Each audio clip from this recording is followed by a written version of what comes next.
Let's play that game. Jeff, the weekend is now over. What was the most awesome moment of Week 12? Kickoff return, talk special teams. See how I do this? Is not a run game. This is a kickoff return. Trevor, watch this. Give him the stanky. Okay, the stanky leg. And then lets it rip. Good. That's speed. That is insane speed. Did you see when he accelerated through everything? It looked like they were stopped and he was moving. It was, I mean, this was one of the greatest plays of the weekend. And I mean, oh my God. And I can't imagine the panic when the ball's behind you. Like, I'd be panicked. I'd have just jumped on it, not him. Scoops it with one hand and then makes a highlight reel. So that was awesome. Neek, what was awful? I mean, we could stay there. It was the special teams generally for the Commanders. And right here, all you have to do is hit it, win it overtime. Like, of course, I would have liked them to go for 2. And it feels like maybe I'm just being, I'm judging after the fact, but you can't miss it, though. That doesn't let them off the hook. And then to have this particular play happen, this is awful and awesome because I don't know how many chances he's going to get to score a touchdown, but he got one there. Yeah, and he shouldn't have. This game ended 34-26. 34-26. It was 10-9 going to the fourth quarter. A crazy game. Graz, what was awkward? Well, the post-game locker room for the Giants didn't seem like the most exciting place to be. Malik Neighbors was obviously irritated, not getting a target until they were down 30-0. You got guys talking about the play calls.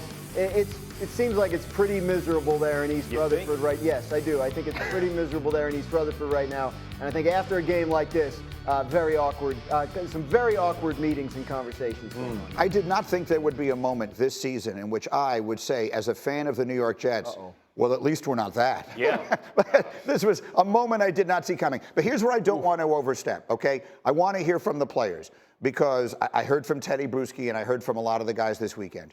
When the ownership and management do what they did, which is to say they move on from Daniel Jones for purely financial reasons with 7 games left on the schedule, not 1 or 2, but 7 games left. What exactly happens in the locker room? They've earned this behavior in the locker room. The postgame, the awkward, and you're going to get it the rest of the season. Why am I going to go out there? You're worried about that man and injury guarantee. What about my career? What about my injury? I'm going to go out and play the hardest I can play, knowing what you already sent 1 cat out and probably 2 more. The general manager and the head coach probably going to be headed out as well. And you want me to go just lay it on the line for everybody? No, sir. Like, they cut their nose to spite their face. They've done it to themselves. They've earned it. I don't know how it works in other sports, but because of how violent football is, it's really hard to send a message that we don't care about the season and expect people to show up and play hard. And I understand, like, there's a speech that all football players are familiar with. You get close to the end of the season, you're not going to make the playoffs. It's like now you got to put some good stuff on tape because you're playing for everybody else. You can't give that speech mid-season. It's way too early to have guys playing for themselves at this point. And it's not just benching Daniel Jones for obvious financial reasons. It's skipping over Drew Lock. It's suggesting that we want to all lose. Of it. Yeah. It's like a really bad thing. And I don't know. I don't want to pile on this team or those players because it's a bad situation. And I understand not wanting to get into that injury guarantee. But you have guys out there who are playing their hearts out and putting their body on risk, and you're just like, I don't care. This is where I disagree. This whole injury guarantee nonsense, like, they got money. Hey, live with it. You made the decision. You tell players all the time, honor this. Agreed. Go do that. He signed up to play all 17. He ain't hurt. Yeah. You're going to go ahead and scapegoat and move this guy on and move him out. If you're Malik Neighbors and you're watching what is happening to your football team and you're a young rookie and you're watching your season where you start to not get a ball thrown to you for a half, and you're getting beat down, you telling me you're going to go back in that locker room and I'm going to give it all. Guess what? On Wednesday, I'm going to really push it out there. No, they have devastated this locker room. And what are vets going to say? Like, what is a vet going to say to Malik Neighbors? Hey, we should, if you're Dable, whoever's calling the plays, that's malpractice, not throwing the ball to Neighbors 100 times. The vet is going to say, I know it's rough, but we got to fight through this. And I think that's the best thing you can do, which is a terrible situation to be in. And I think that your point is right. if the player is healthy and can play, you don't want the business to leak into the locker room too much. That's exactly right. And this is not business leaking into the locker room. They poured it all the way, all over all the carpets and all the lockers. Yeah. The business in there is so obvious. And when you're asking guys to sacrifice, to go above and beyond, come in for extra tape, play while you're hurt, do all these things that are against their best interest, and you're like, but we're going to protect ourselves. Can you imagine if a player got close to the end of his contract and was like, you know what? I'm done for the rest of the year. That's right. I don't want to get injured. I got to get to my contract. This is the exact same thing, 100%. but the opposite. And we would flip on them the same way that we should on the Giants for what they're doing to their players. You finally preaching. Finally preaching today. That's what I'm talking about. I got to warm up. It takes me a little while to get started. 9 o'clock hour is my hour, listen, baby. I very rarely get organizationally. This is trash, bro. Yeah. This is trash. You don't do that to the other 53 dudes who are walking out there every week. Because guess what? Ain't no coach walking across those white lines. They can give you all the encouragement in the world. You're going out there to sacrifice your body and risking devastating injuries that may be career enders. And you're going to go play really hard. We're going to start this guy? No, sir. And it's also about your profession, in that the opportunity to play well is dependent on the players around you. So guys, free agency is going to be impacted by this. That's also. right. It's just a bad look. All right, I have to leave it there. Obviously, this has players across the NFL frustrated.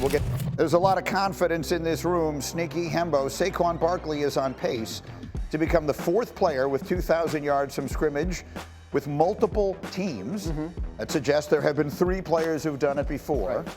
I think you know all 3. Not only do you know who the first one is, I think you know who all 3 of them are. Christian McCaffrey did it, Marshall Faulk did it, and Eric Dickerson did it first.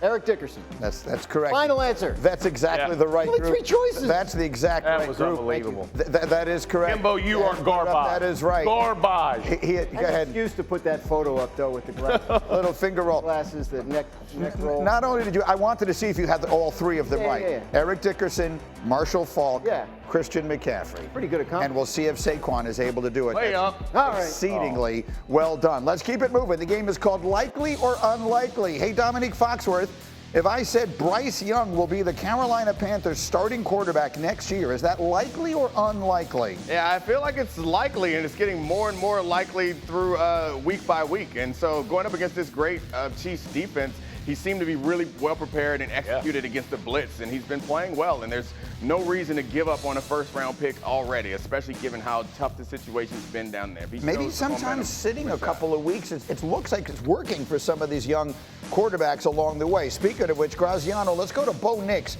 If I said he's going to win Rookie of the Year, is that likely or unlikely? I'm going to go with unlikely. I still think Jaden Daniels is a strong favorite here. I know Bo Nix has played better lately, but he hasn't caught Daniels in literally any category. Daniels is still having the better year overall, and Washington's got its bye coming up. I think there'll be a reset there. I think Jaden Daniels will end up winning this award. And then finally, Jeffrey, if I said the improvement in Caleb Williams' performance is going to save the job of his head coach, Matt Eberflus, would that be likely or unlikely? You'll have the Bears fans coming at me. This is likely, y'all. This is hurting people's feelings. This could save Eberflus's job. He has played significantly better. The ball's coming out on time. He's scrambling for a reason. He's not going nuts. He made one boneheaded decision in overtime, but I think Flus is loose in Chicago for another year or two, Greeny. I mean, Flus is loose on you, ball. I mean, no. Their defense is good, and that's where Eberflus is. That's his home. He's very good on the defensive side of the ball, and all of a sudden you have the number 1 pick playing better. You're just going to scrap it and start again? I think Flus is likely going to be there. I think you just wanted to say Flus is loose. I did. I mean, you could have said they're going to cut the Flus loose. Like, Yeah. you could have. No. That would have been more like. That's not going to hurt him nearly as Jeff, much. can I draw your attention to the bottom of our screen? That man's record is 14-31. These last 2 games in which the quarterback has looked better have both been home divisional losses.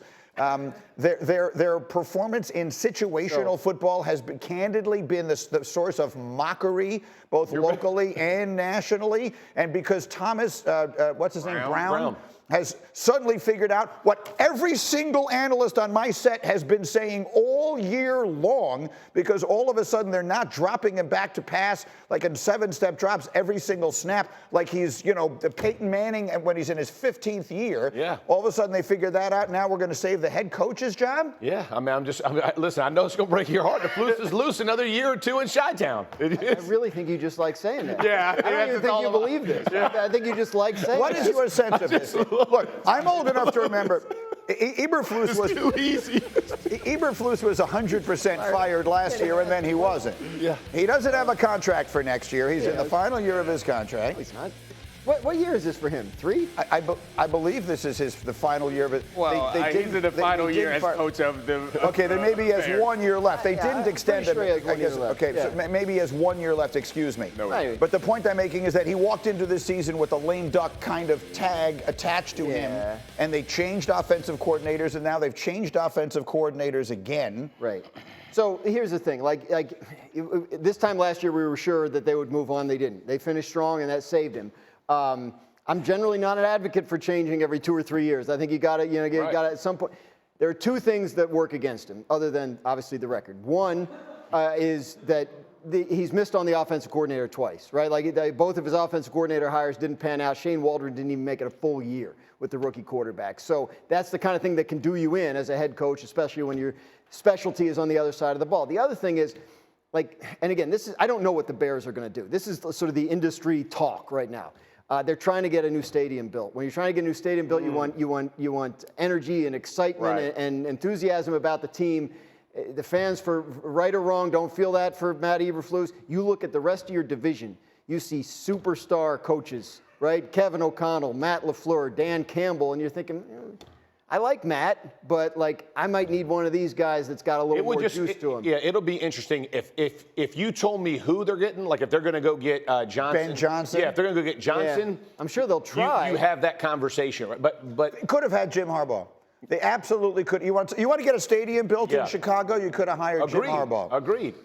But they didn't, and so now we're where we are. So Johnson will be the only guy that you're going to go, hey, that's going to create what Graz is talking about. Otherwise, it's hard to create that energy around a young coach that no one. Dan Campbell was brutalized and went 1-8 his first. You're telling me if somebody comes in, starts anew, and goes 1-8, the fans aren't going to lose their mind? They're going to lose their mind, Green. They're all a bunch of yous. They're going to lose their mind. The fans want the quarterback to look great. If the quarterback if he looks continues great, to look better, if he continues to look much better, then I suppose the conversation will have to be made. I broke him that fast. It took me less than 5 minutes to break That could be the Flus excuse. It is time for the pancakes. Let's go. Pancakes is one of our favorite things. So let me show you how we're going to get this thing started. We're back, baby. Bam, bam, bam. We're about to crank this up. Let's go. That's how we start this off. Get some of this. It's a thing of beauty. You can't stop us, Brady. You can't stop us. Domonique Foxworth just spanked pancakes on get up. Receive it. Can we do one more thing? I got a little piece. Here we go. Sat 'em Down is brought to you by IHOP. Domonique Foxworth, if you would be so kind, get us started. There we go. Receive it, Cakes, receive it. Hey, we got a repeat offender. Quinn Miners, repeat offender. He loves to knock people down. I want you to watch this. Look at the extension when he hit him. He knew he was zeroed in and just literally took him off his feet and dumped him on his back. There's no surprise. There is no surprise in what was going to happen to you. And my man, receive it as you hit your back early on, early and often. That was a nasty play. Miners again, repeat offender, which I love. Now watch this from the Commanders. Ben Sinnott in motion, coming across right here. Oh my word! Oh my!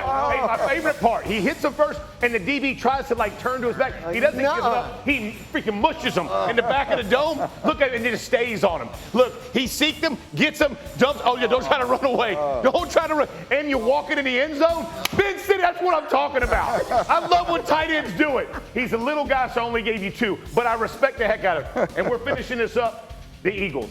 Tip of the cap to the Eagles' offensive line. Landon Dickerson, look right. Oh, he gave him the 4-on shiver in the face. Do you see the mask? I mean, he got him and took him down. Barkley goes untouched for 50.